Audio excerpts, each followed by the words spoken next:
안녕하세요, 여러분. 내성적인 성격과는 거리가 멀긴 하지만 이렇게 얼굴도 모르는 분들을 향해 첫인사를 하려니 쑥스러워지는 마음은 어떻게 해야 할지 모르겠네요.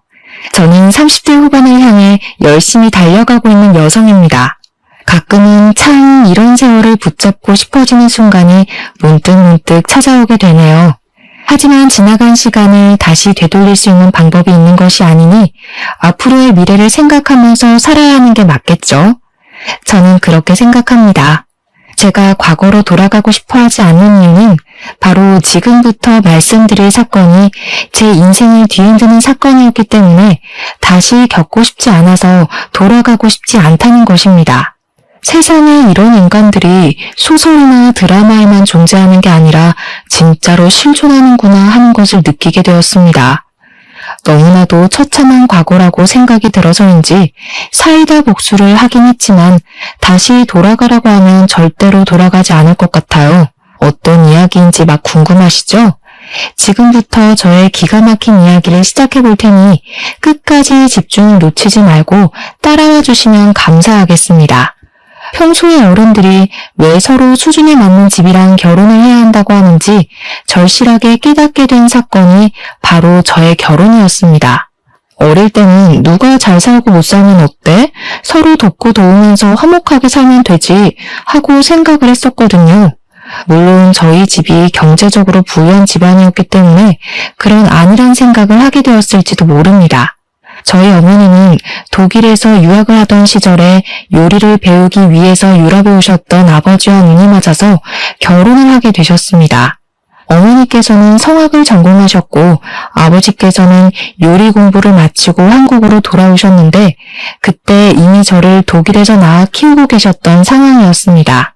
어머니께서는 한국으로 오자마자 성악가로 이름을 날리기 시작하셨고 지금은 대학 교수로 일을 하고 계십니다. 아버지께서는 청담동에 위치하고 있는 유명한 레스토랑을 운영 중이시고요. 이태리 음식을 전문으로 하는 곳인데 값이 워낙 비싸기 때문에 파스타가 먹고 싶다고 아무 때나 찾아갈 수 있는 그런 레스토랑은 아니랍니다. 전부 다 예약제로 운영을 하고 있기도 하고 아버지께서 워낙 프라이빗한 것을 선호하시기에 유명 인사들 사이에서도 맛집으로 소문이 나 있는 그런 비싼 레스토랑입니다. 아무튼 부모님께서 순탄대로를 걸어오시기도 했고 자리를 잘 잡으신 덕분에 저는 어릴 때부터 아주 부유한 가정 환경에서 구김살 없이 자랄 수 있게 되었습니다. 집도 학군이 좋고 비싸다는 청담동에 있었고 동네 아이들도 좋은 대학에 가는 것이 목표였던 터라 공부를 하며 선의의 경쟁에 대해 배우며 자랐습니다. 저는 대학을 꽤 좋은 학교에 입학을 하고 졸업을 했고 틈틈이 준비했던 자격증들 덕분에 취업 준비를 한 지 얼마 지나지 않아 대기업에 취직을 하게 되었습니다. 대기업의 생활이란 참으로 바빴습니다.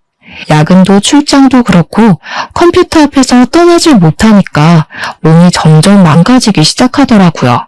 제가 또 운동하는 걸 별로 좋아하지 않아서 몸을 방치하다 보니까 20대 때에는 괜찮았는데 30대 중반에 들어서면서부터 몸이 힘들다는 게 절절하게 느껴졌습니다. 그래서 동네 헬스장을 알아보고 개인 PT를 등록해서 다니기 시작했는데 저의 개인 트레이너였던 남자분과 운동하면서 정이 싹 텄고 연애를 시작하게 되었습니다. 헬스 트레이너이긴 했지만 등록하는 손님이 꽤 많은 헬스장이 아니라서 그런지 매일같이 전단지를 돌리며 홍보를 하는 모습이 좀 힘들어 보이긴 했습니다. 어느 날은 저에게 운동이 좋아서 시작한 일이지만 다른 부가적인 일이 더 많은 것 같아서 힘들다며 다른 일을 알아볼까 하고 진지하게 고민을 하더라고요. 그런데 운동만 줄기차게 했던 사람이라 할 줄 아는 것이 별로 없었고 취업에 뛰어들자니 마땅히 취업을 할 만한 곳이 없었던 것입니다. 그래도 용기를 가지고 입사 지원서를 내고 면접을 보러 다니곤 했지만 결국 취업이 되지 않아서 원점으로 돌아와 헬스 트레이너 일을 계속하게 되었습니다. 엄청나게 우울해하면서 미래에 대한 불안함을 슬퍼하는 남자친구를 제가 옆에서 내내 지켜주고 달래주고 하면서 저의 연인 시간을 보냈습니다. 그렇게 1년이라는 시간을 넘게 만나다가 이렇게 계속 우울해하기만 하면 안 되겠다 싶어서 너무 사랑하는 마음에 제가 든든한 벽이 되어주기로 결심을 했습니다. 저는 남자친구에게 결혼을 하자고 프로포즈를 하게 되었고 남자친구는 제 프로포즈에 깊은 감동을 받았다며 저와의 결혼을 약속하게 되었습니다. 남녀가 바뀐 것 같다는 생각이 드실지 모르겠지만 사실 누가 먼저 프로포즈를 하는 게 무슨 상관이겠습니까? 그때는 그렇게 생각했습니다. 앞서 말씀을 드렸지만 저희 집은 꽤 부유한 집이었지만 사실 남편의 집은 저희 집과는 전혀 다른 사정을 가지고 있었습니다. 남편이 헬스장에서 열심히 벌어온 푼돈을 가지고 시부모와 시모까지 4명의 식구가 방이 2개밖에 없는 빌라에서 살고 있었던 것입니다. 방이 2개밖에 없었기 때문에 시부모가 안방을 사용하고 시모가 작은 방을 사용했으며 남편은 방이 없어서 거실에서 생활을 하고 있었습니다. 남편은 본인만의 공간이 없어서 너무 힘들었다는 말을 자주 했었는데 그 말의 끝은 결혼을 빨리 해서 집을 나가고 싶다는 결혼으로 자리를 잡았습니다. 사실 그 말 자체가 제가 프로포즈를 하게 된 결정적인 계기가 되는 말이기도 했고요. 어릴 때부터 늘 항상 저만의 공간을 가지고 있었던 저로서는 거실에서 생활을 하는 남편이 너무 안쓰럽게 보였고 빨리 공간을 만들어주고 싶었습니다. 프로포즈까지 한 마당에 양가에 인사를 드리러 가게 되었는데 저희 집에서 남편의 직업이 헬스 트레이너라는 사실을 알고는 탐탁지 않아 하셨습니다. 고정적인 수입이 별로 되지 않고 헬스 트레이너에 대한 인식이 별로 좋지 않았기에 저에게 고민을 더 해보라고 말씀을 하셨습니다. 하지만 저는 남편을 너무나도 사랑했고 남편이 힘들어하는 걸 보고 싶지 않았기 때문에 결혼을 몰아붙여 감행하게 되었습니다. 물론 저희 부모님께서도 사람 보는 눈이 있고 연륜이 있었기에 저를 말리신 것이겠지만 아무것도 모르는 제가 그 염려를 무시하게 된 것이었습니다. 그게 정말 큰 실수였다는 것을 머지않은 시간 만에 깨닫게 되었고요. 제가 참 불행했죠. 그 당시에는 양가 상견례를 하는 자리에서 연신 눈물을 훔치며 집에 돈이 없어서 한 푼도 지원을 해줄 수 없다는 시모가 너무나도 안타까웠습니다. 누가 준비를 하던 돈이 있는 사람이 준비를 하면 장땡이라고 생각했던 치기 어린 마음에 시부모에게 제가 알아서 다 하겠다고 호언장담을 했습니다. 저희 부모님은 제가 생각 없이 뱉어낸 말에 무척이나 어이없어 하셨지만 그 자리에서 뭐라고 꾸짖을 수가 없으니 참으시더라고요.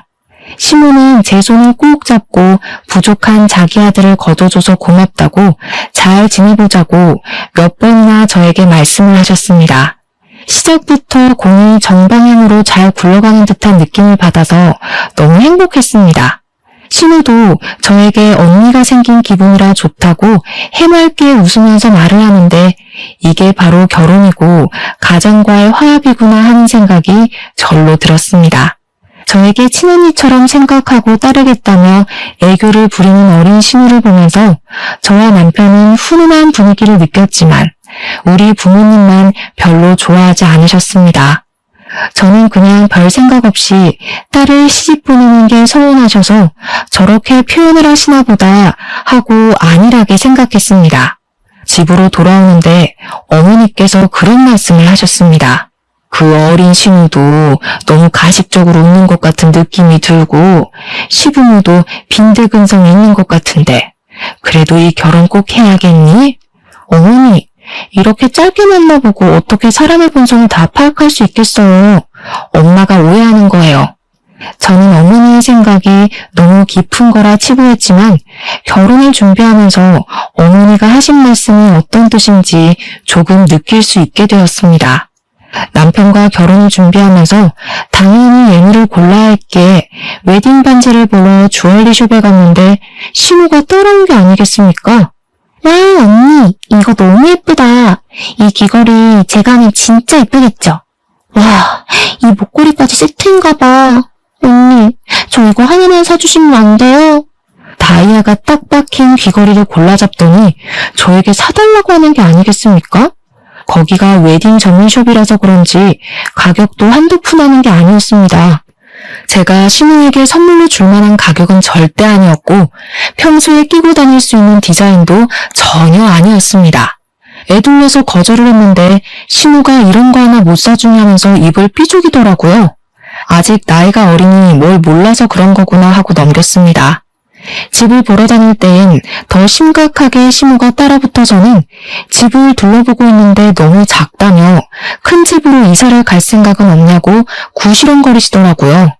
방이 4개짜리 집이면 우리가 같이 살아도 좋을 것 같은데. 아니 신혼집을 보고 있는데 다짜고짜 합가 이야기를 꺼내니 저도 당황스러웠지만 부동산 직원분이 더 당황하셔서 제 눈치를 보기 시작하셨습니다. 신우는 눈치도 없는 건지 일부러 그러는 건지 선심을 쓰듯이 안방은 너네가 쓰고 작은 방은 우리가 쓰고 하면서 은근히 합가 이야기를 꺼내더라고요. 저는 당연히 신혼생활에 대한 환상도 있었고 남편이 집을 떠나고 싶어 했다는 것을 잘 알고 있었으니 딱 잘라서 거절의 의사를 비췄습니다.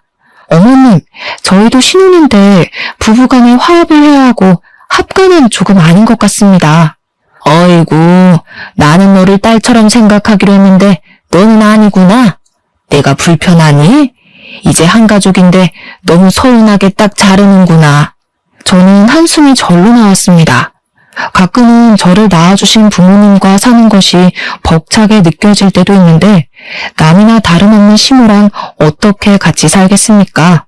옆에서 줄기차게 구시렁거리는 시모의 말을 무시하고 집을 구하는데 한 푼도 보태줄 수 없다는 시댁의 말에 따라 집도 제 명의로 제 돈으로 구했습니다. 제가 또 나름 대기업을 종사하게 된 지 10년 차가 된지라 모은 돈이 꽤 많이 있었거든요. 물론 남편에게는 대출을 받았다고 거짓말을 했고요. 그게 저희 부모님께서 돈을 지원해 주시는 조건이기도 했습니다. 처음부터 돈이 있다는 사실을 밝히는 것은 서로에게 좋지 않게 작용을 할 것 같으니 최대한 대출을 얻은 집이라고 말을 하길 원하셨습니다. 하지만 말과는 다르게 부모님께서는 신혼부부가 어떻게 될지도 모르는 불안한 상황에서 몇 억의 대출은 위험하다고 하시며 돈을 빌려주셨습니다.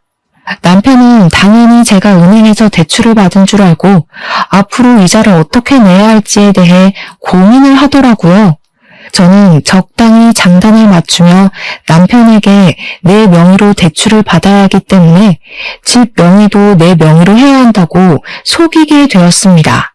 그 이후 혼수를 사러 다닐 때에도 시모랑 신우가 쫓아와서는 우리 집에서 세탁기 건조기 있으면 좋겠다, 공기청정기 좋아 보인다면서 알짱거렸습니다.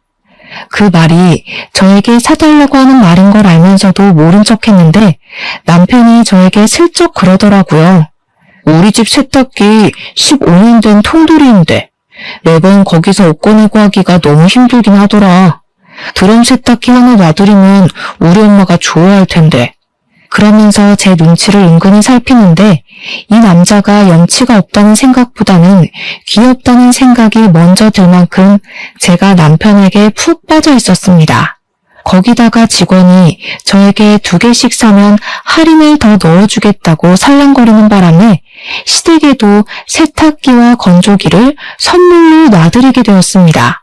제가 카드로 결제를 하는 걸 보더니 좋아서 어쩔 줄 몰라 하시는데 괜히 제 기분도 좋아지더라고요. 결혼식 전날까지도 사실 저희 부모님은 지금이라도 늦지 않았으니까 결혼을 미루고 싶으면 당장 이야기를 하라고 은근히 저에게 말씀을 하셨습니다. 하지만 결혼식 전날 파투를 낸 신부가 몇이나 되겠습니까? 게다가 저는 남편을 진심으로 너무너무 사랑하고 있었기 때문에 결혼식을 하겠다고 했습니다. 신혼집의 혼수까지 제 돈으로 준비했다는 사실을 알게 된 저희 부모님께서는 시댁이 염치가 없어도 너무 없어서 걱정이라며 저를 살짝 질책하셨습니다. 어떻게 만나도 그런 거지 같은 집안을 만나냐는 식으로 말씀을 하시는데 솔직히 저도 발끈하긴 했죠. 그런데 시댁에서 정말 돈 500만 원이 없다면서 가구나 가전을 하나도 선물을 해주시지 않았기에 제가 부모님께 할 말이 딱히 없었습니다. 그래도 제 가족이 될 사람들이었기에 저는 그때도 시댁의 편을 들었습니다. 누구나 저희 집안처럼 부유하게 살진 못한다고 말입니다. 물론 제가 세탁기와 건조기를 선물해드렸다는 사실은 비밀로 해야 했습니다. 아, 제가 딱 한 가지 시부모님께 난감했던 적이 있었는데 저희가 신혼여행을 하와이로 가기로 결정을 내렸거든요. 그런데 시부모님이 해외여행을 한 번도 가본 적이 없다며 하와이를 같이 가고 싶다고 신혼여행을 따라가겠다고 하시는 거 아니겠습니까? 돈이 한 푼 없어서 저희에게 방향제 하나 선물해 주시지 못한 분들이 무슨 돈이 있어서 하와이를 가고 싶다고 하시는 건지 제가 이건 아니다 싶어서 나중에 같이 해외여행을 가자고 신혼여행인데 부부 둘이서만 가고 싶다고 말을 하니까 삐지시더라고요. 나는 살면서 비행기를 한 번도 타본 적이 없어서 해외여행 가보는 게 소원이었다. 아들 부부 갈 때 따라가야 좋은 거 많이 보지 않겠니? 너네만 좋은 거 구경하겠다면서 은근히 비꼬시는데 저는 제가 이걸 왜 고개 숙여가면서 시부모를 설득해야 하는지 이해가 가질 않았습니다. 남편이 나서서 나중에 같이 가면 되지 해외여행 갈 일이 한 번도 없겠냐고 달래고 달래서야 겨우 일단락이 됐습니다.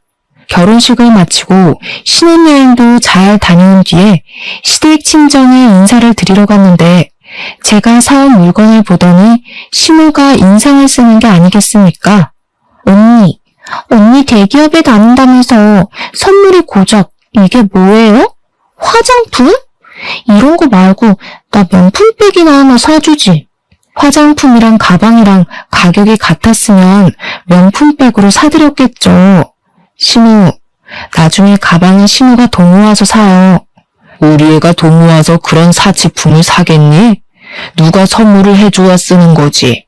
경제적인 차이가 나니까 있는 사람이 없는 사람을 위해 써야 하는 거 몰라?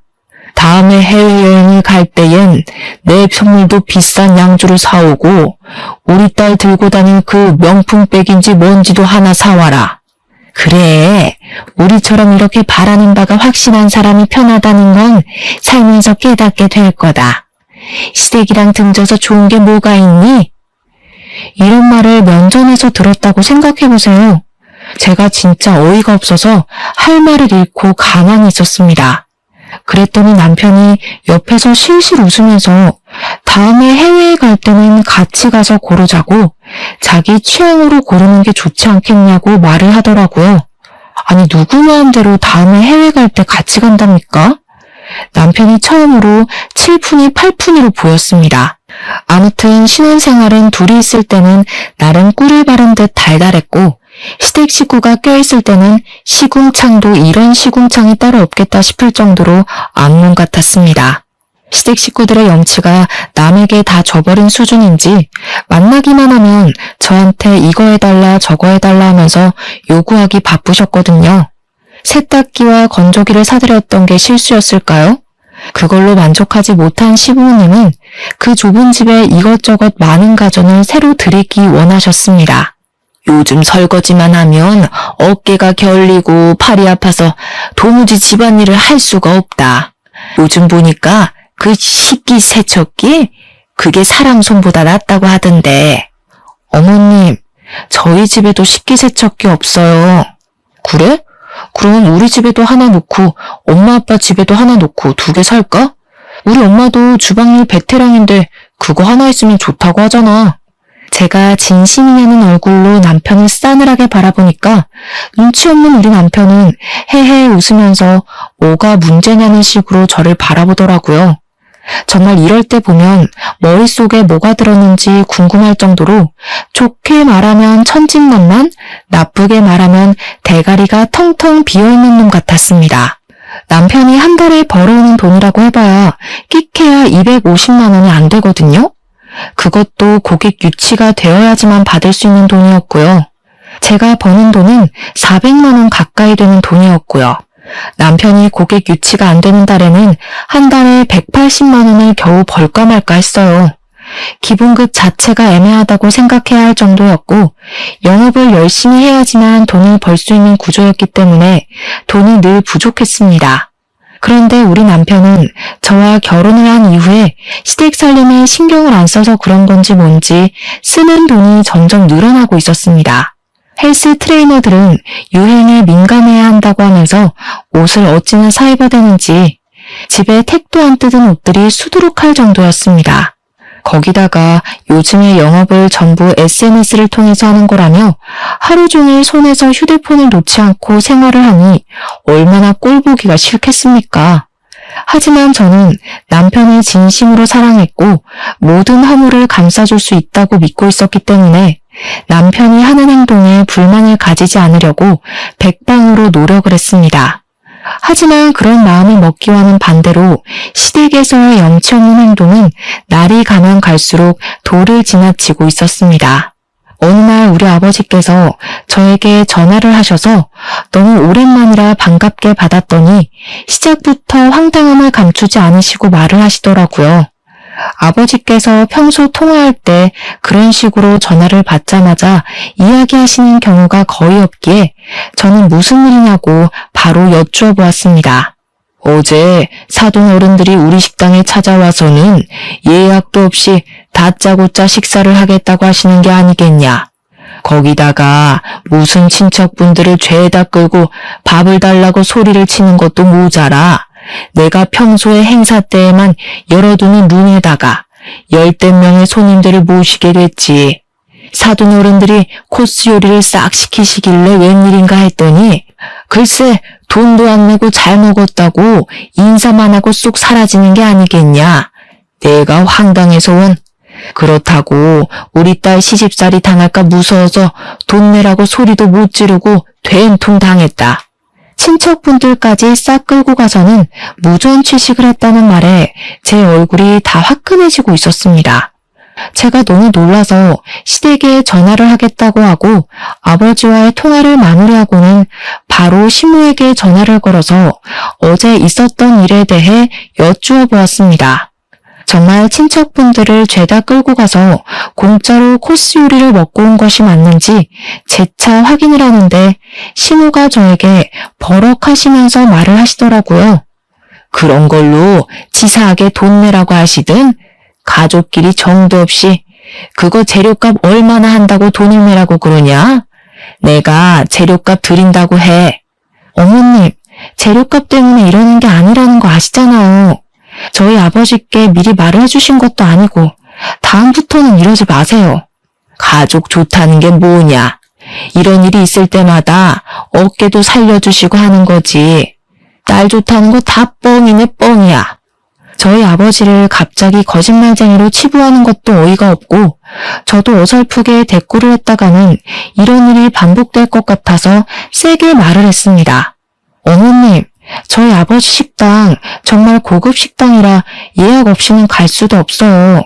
그런데 시부모님 오셨다고 일부러 열지 않는 문까지 열어주신 거라고요. 그 정도로 대접을 받으셨다면 고맙다고 생각을 하셔야지. 지금 저한테 이렇게 뻔뻔하게 나오시면 안 되죠. 뭐야? 뻔뻔? 우리가 남도 아니고 특별한 손님인데 시댁 무서운 줄도 모르고 그런 소리를 해? 이런 식으로 나오는 건 아니라고 생각한다. 끊자. 시모는 답이 정해진 사람인 것 마냥 애처럼 굴었고 저는 시모를 설득하는 일을 포기하게 되었습니다. 저희 어머니께서는 성악을 전공하신 뒤 성악가로 이름을 알리시다가 지금은 대학 교수로 일을 하고 계시는데 몇 년에 한 번씩 독창회 공연을 올리시곤 하십니다. 후배들을 데리고 양성을 하신다는 명목으로 자선 공연처럼 하시는 건데 이번에도 공연을 하신다고 하시며 저에게 초대장을 줄 테니 보러 오라고 하셨습니다. 평소에 어머니께서 노래를 부르는 모습을 가장 좋아했던 저로서는 몇 년에 한 번씩 오는 이 공연이 무척이나 기대되는 공연이었습니다. 제가 남편에게 같이 가자고 말을 했더니 남편이 시댁에 가서 자랑하듯이 우리 어머니께서 하시는 공연을 설명하고 온 것입니다. 그러니 신우가 갑자기 자기도 평소에 그런 클래식한 공연을 보는 게 소원이었다면서 친구들을 데리고 가도 되겠냐고 물어보더라고요. 우리 신우가 아이돌 좋아하는 건 알았지만 클래식에도 관심이 있는 건 전혀 몰랐던 터라 의아했긴 했지만 경험이라는 것은 중요하니 알겠다고 했습니다. 티켓은 제가 구해다 주겠다고 말을 하고 몇 명이나 갈 것이냐고 물어보니까 대충 5명 정도 갈 것 같다고 5장을 달라고 하더라고요. 신우에게 티켓을 전달해주고 저도 설레는 마음으로 남편이랑 같이 보러 갔는데 진짜 티켓 준 걸 뼈저리게 후회하게 되었습니다. 제가 일부러 좌석도 좋은 좌석으로 어머니께 부탁을 드려서 받아낸 티켓이었는데 신우 친구들이 전부 하나같이 문제가 있더라고요. 그냥 SNS에 이런 공연도 즐긴다 하는 걸 자랑하려고 간 것이었는지 한 명은 공연 중간에 전화를 받지 않나, 플래시까지 터트리며 사진을 찍지를 않나, 또 한 명은 코를 골면서 자는 바람에 조용한 공연 분위기에 드르렁 드르렁 하는 소리가 울려 퍼지더라고요. 자기들까지 내내 웃고 떠들고 공연장에서 하면 안 되는 행동만 골라서 해야 되는데 저희 어머니께서 주신 티켓이니까 어머니도 그 자리에 누가 앉았는지 대충은 알 수 있잖아요. 제가 너무 쪽팔리는 마음에 신우한테 계속 눈치도 주고 신우 쪽을 바라보면서 불타는 눈빛을 보냈는데도 눈치가 없는 건지 일부러 그러는 건지 모른 척을 하더라고요. 제가 결국에는 공연이 끝나자마자 신우를 찾아가서 이게 무슨 짓이냐고 불같이 화를 냈습니다. 신우 친구들까지 싹 잡아다가 잔소리를 했어요. 공연 기본 매너 같은 것도 몰라요? 누가 공연 중간에 사진을 찍고 전화를 받고 떠들어요. 이런 건 기본 에티켓이잖아요. 친구들 앞에서 망신을 당했다는 기분이라도 들었던 건지 신우가 갑자기 얼굴이 새빨갛게 달아올라서 저에게 큰 소리를 치더라고요. 언니는 돈이 많아서 이런 공연을 자주 가서 그런가 본데 저는 처음 오는 거니까 당연히 모를 수도 있지 않아요? 뭐가 그렇게 당당해요? 영화관도 안 가봤어요, 신우는? 여기가 무슨 아이돌 콘서트도 아니고 그런 행동을 하면 안 되는 건 다들 눈치껏 알아요. 지금 저한테 눈치까지 없다고 하시는 거예요? 돈 많은 사람들이나 고급스럽게 즐길 줄 아는 거다. 이런 말씀? 제가 그렇게 비약한 적은 없는데 신우 자격지심이 너무 센 거 아니에요? 언니, 말이면 다 안 줄 알아요? 지금 제 친구들 앞에서 제 인성까지 깎아내리는 건 너무한 것 같네요. 어떻게 제 친구들 앞에서 이런 쪽팔림을 줘요? 언니 평소에 나를 가족이라고 생각 안 하는구나? 내가 뭐 언니한테 잘못한 거 있어요? 어떻게 이런 자리에서 그런 말을 아무렇지 않게 해요? 싸울 것 같아. 저는 정말 너무나도 당황스러워서 기가 막히더라고요. 누가 보면 제가 괜한 트집을 잡아서 신우를 골탕 먹이고 쪽팔림을 주기 위해 한 행동인 줄 알겠어요. 저는 신우에게 영화관을 운운하면서 알아듣게 설명했다고 생각했는데 신우 눈에는 제가 그냥 신우를 마음에 안 들어해서 이런 소리를 한 것이라 느꼈나 보더라고요. 도대체 제가 왜 신우한테 일부러 이런 소리를 하겠습니까? 하지만 알아듣게 말을 해도 이미 색안경을 끼고 바라보는 신우 때문에 대화가 되질 않았습니다. 신우가 오히려 방방 뛰면서 저를 나쁜 면으로 몰고 가는데 제가 속이 답답해서 미치겠더라고요. 남편도 옆에서 저한테 친구들이랑 다 있는 자리에서 말을 너무 심하게 한 것 같다면서 신우 편을 드는데 이런 남자를 뭘 믿고 결혼했나 싶었습니다. 이걸로 끝이 난다면 서운하고 섭섭하겠죠? 제가 결혼을 하고 나서 차를 한 대 뽑았는데 물론 남편이랑 같이 나눠 타려는 목적으로 구매한 건 맞습니다. 그런데 남편이랑 둘이 타기에도 바빠 죽겠는 시점에 시부가 자꾸 제 차를 빌려달라고 조르는 게 아니겠습니까? 나도 이렇게 비싸고 좋은 차 몰고 다니는 게 소원이었는데 차를 한 번만 빌려주라. 내가 친구들 만나러 가는데 며느리 잘 둔 덕 좀 봤다고 하게 말이야. 몇 번이나 남편을 통해서도 저에게도 직접 조르셨기 때문에 주말에 친구분들 만나러 가실 때 한번 차를 몰고 나가보시라고 빌려드렸습니다. 시부도 자랑을 하고 싶은 마음이 있을 거고 거기다가 며느리를 잘 둔 덕이라는 말에 제가 혹해서 실수를 저지르고 말았던 겁니다. 꽤 비싼 외제차이긴 했지만 시부가 운전 경력이 저보다 훨씬 오래됐으니까 별 걱정을 하지 않고 빌려드렸다 이 말입니다. 그런데 밤 11시가 넘은 시각에 갑자기 경찰서에서 저에게 전화가 온 것이 아니겠습니까? 무슨 일인가 싶어 놀래서 경찰서로 남편과 달려가니 시부가 앉아있더라고요. 그런데 얼굴이 벌겋게 달아오른 게 누가 봐도 술에 취한 사람 같은 것 아니겠습니까? 제 예상은 현실이 되었습니다. 시부가 음주운전에 걸린 것입니다. 계속해서 음주운전 아니라는 말만 하면서 음주 측정을 거부하고 버텼대요. 그래서 인근 병원에서 피검사까지 진행을 하고 경찰서에 끌려온 거랍니다. 글쎄. 그날이 끝나기 무섭게 시부가 앞으로 고꾸라져서 코를 드르렁거리면서 자기 시작하는데 진짜 너무 화가 나더라고요.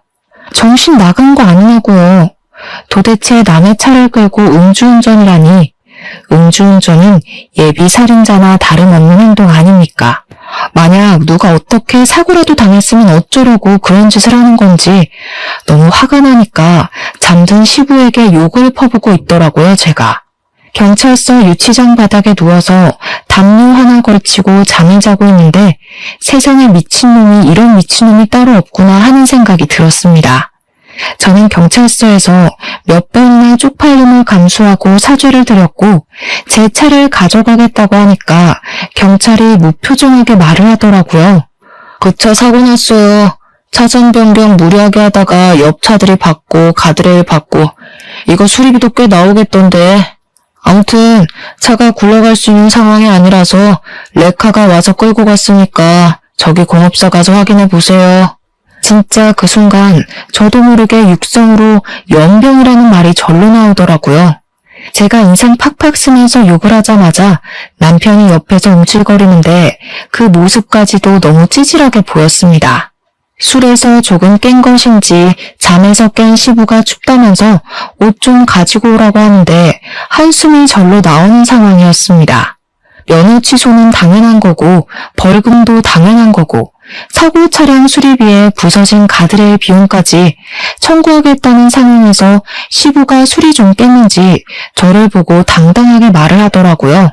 며느리 네가 용돈을 조금 쥐어주고 그랬으면 내가 대리운전을 불렀겠지. 돈도 없는데 그럼 음주운전 해야지 어떡하냐. 이게 네 탓이지 내 탓이냐? 그랬으면 저나 남편에게 전화를 하셨어야죠. 아버님은 예비살인자나 다름없어요.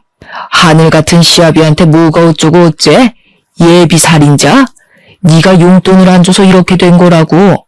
사고 처리만 한 푼도 못 해준다. 먹고 죽을 돈도 없어. 네가 알아서 다 하고 네 차니까 네가 수리하고 난 모른다 몰라. 그때 진짜 소위 말하는 야마가 돈다는 기분이 확 느껴지면서 남편이 싫다기보다는 더 이상 이런 시댁을 지켜보며 살 수 없을 거라는 생각이 들었습니다. 물론 이럴 때일수록 움츠러들고 아무런 의견도 말 못하는 남편에게도 정이 떨어지긴 했습니다. 항상 시댁 편에 서서 저에게 이거 해달라 저거 해달라 요구를 하기만 했지 정작 이런 상황에서 지 부모한테 한 소리도 못하는 남편이 너무 찌질하게 보였어요. 그런데 여기서 뒤통수를 제대로 맞는 말을 남편이 하더라고요. 안 그래도 우리 엄마도 그렇고 우리 동생도 그렇고 용돈을 좀 달라고 하던데 어차피 자기가 돈 벌고 대출금 갚는 거야 자기 알아서 잘하고 있으니까 내가 번 돈은 우리 집 용돈으로 드리는 거 어떨까 싶긴 했거든. 자기네 집은 부자니까 장인어른 장모님이 알아서 잘 노후 준비하시면서 사시잖아. 우리 집은 또 그게 아니라서 지금 상황에서 그게 할 말이라고 생각해? 뭐 언젠가는 할 말이니까. 그리고 우리 집이 너무 낡아서 이사도 좀 갔으면 좋겠는데 자기 대기업 다니니까 대출이 잘 나오잖아. 혹시 추가 대출 같은 게 좀 되나? 그러면 자기 돈으로 이사도 갔으면 좋겠는데 이게 진짜 말이라고 다인 줄 아나? 그 대출금은 누가 갚고 또 나 혼자 뼈 빠지게 일하라는 말이야? 왜 자기 혼자 일한다고 생각해? 우리가 함께 열심히 일하면 되지. 자기는 말을 또 서운하게 한다. 당연하게 저에게 돈을 내놓으라는 식으로 말을 하는데 그 순간 이 결혼은 실패한 결혼이라는 생각이 제 머릿속을 지배했습니다.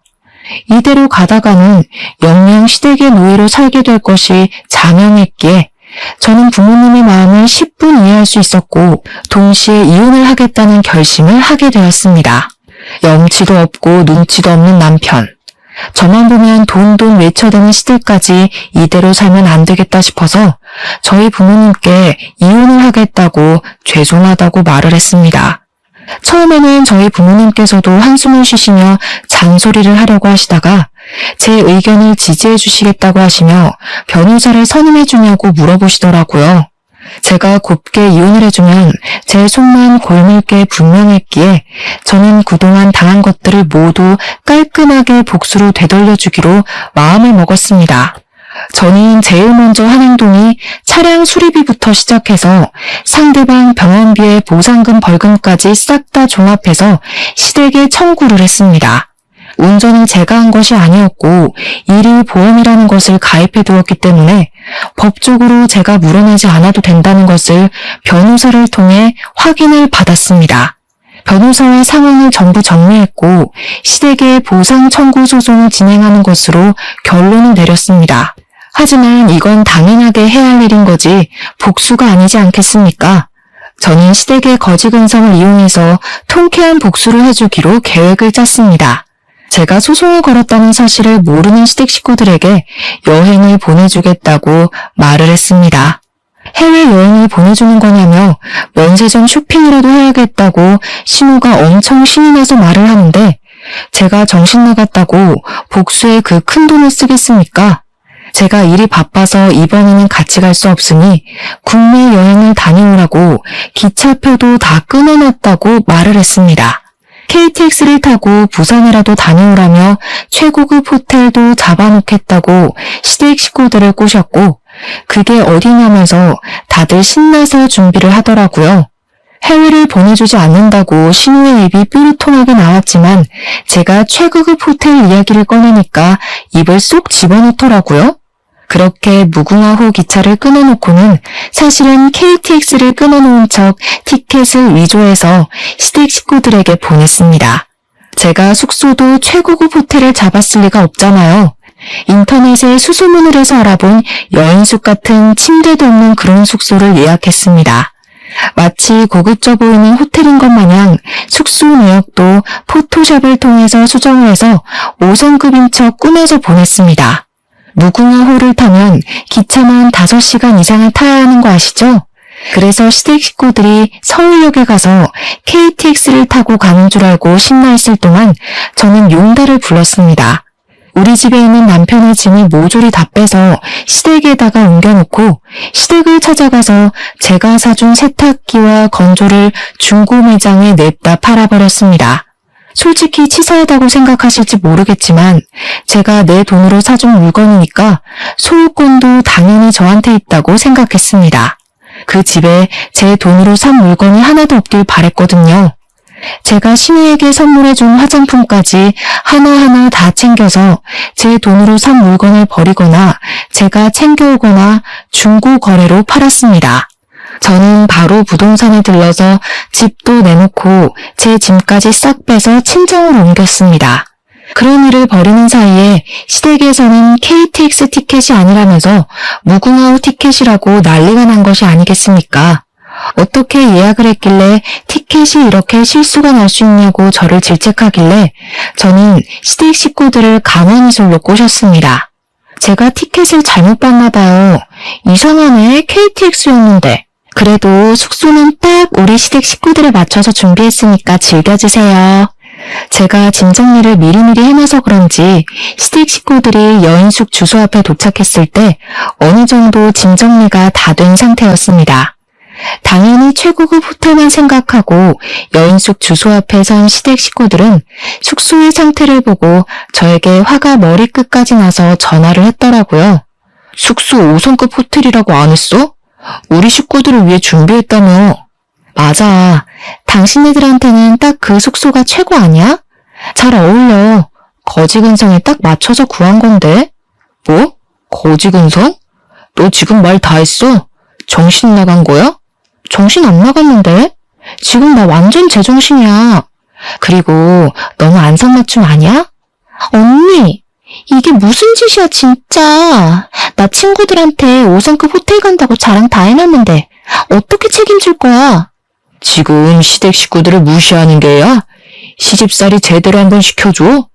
지금이라도 5성급으로 바꿔놓으면 우리가 해프닝이라고 생각하고 웃어 넘기마.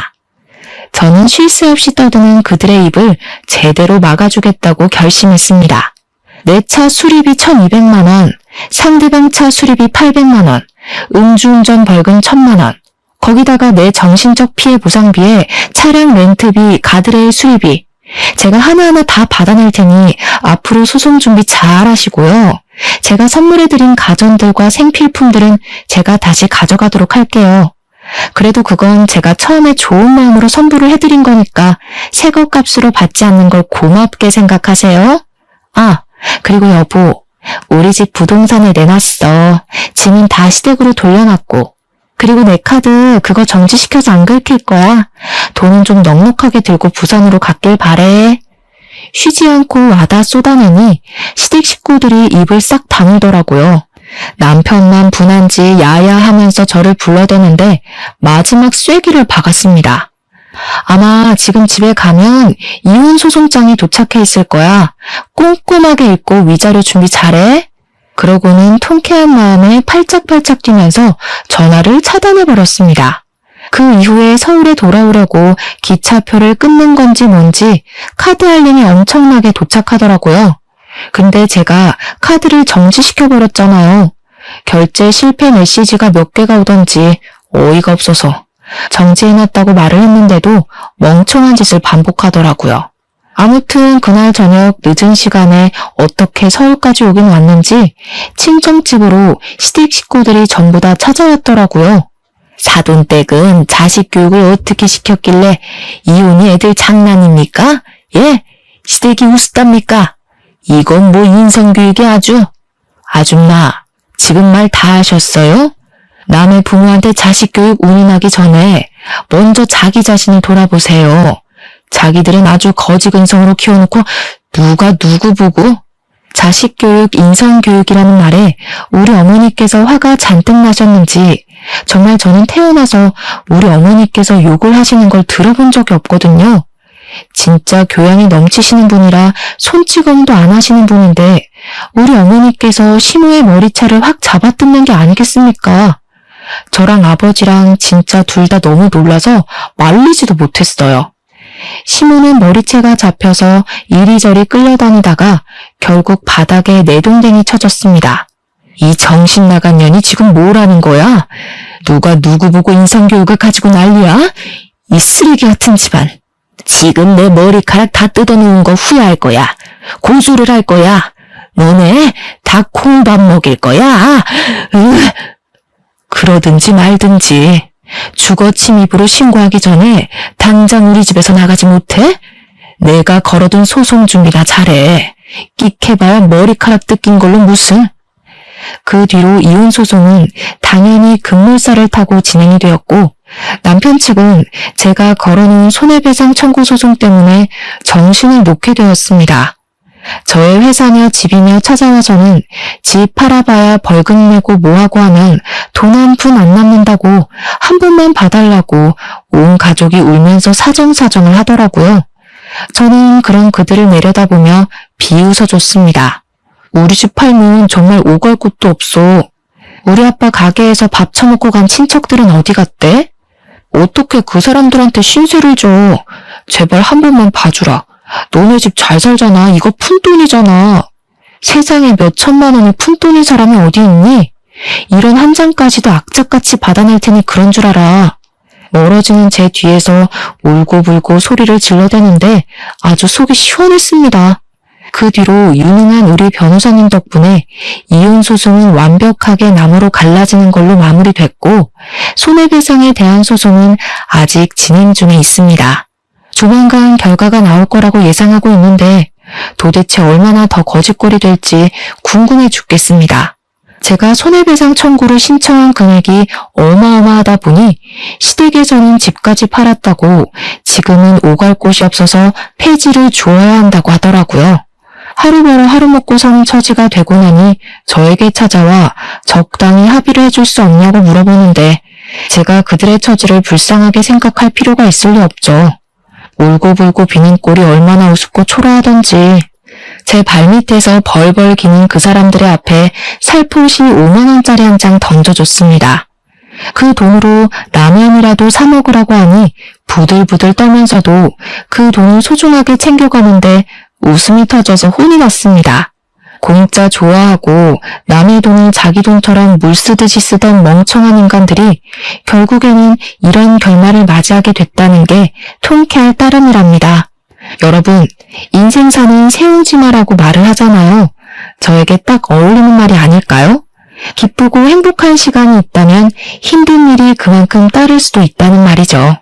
하지만 저는 그 모든 것을 극복해내고 지금은 제 스스로를 돌보며 저만의 자유, 저만의 시간에 집중하고 지내고 있습니다. 그 거지 같은 인간들과는 완벽하게 갈라지고 제 인생을 새 출발하게 되었으니 제 인생의 그 어떤 날들보다 행복하고 기쁘게 지내고 있는 중이랍니다. 제 이야기는 여기서 마무리가 되지만 모든 재판이 끝나고 좋은 소식이 나오는 그때 여러분들을 다시 찾아와 이야기를 전해드릴게요. 그때까지 제 이야기를 들어주신 여러분께서도 행복한 시간 보내고 계셨으면 좋겠습니다. 다가올 여름 무탈하게 보내세요. 감사합니다.